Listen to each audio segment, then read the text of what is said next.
So we're still building on the functionality and principles of the folding points and how they affect the structure through the spine.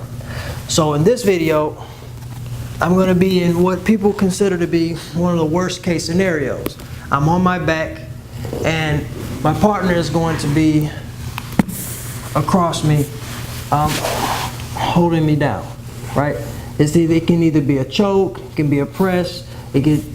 From this position though, we're going to talk about the structure and how the elbows affect the spine. So from here, I would want to reach across to the elbow, or I can touch up into the elbow, either or, but I want to connect to his shoulder through the elbow, which is going to connect to his spine. I reach into the elbow, it's connecting into the spine, which is affecting his structure, and I can move his body off.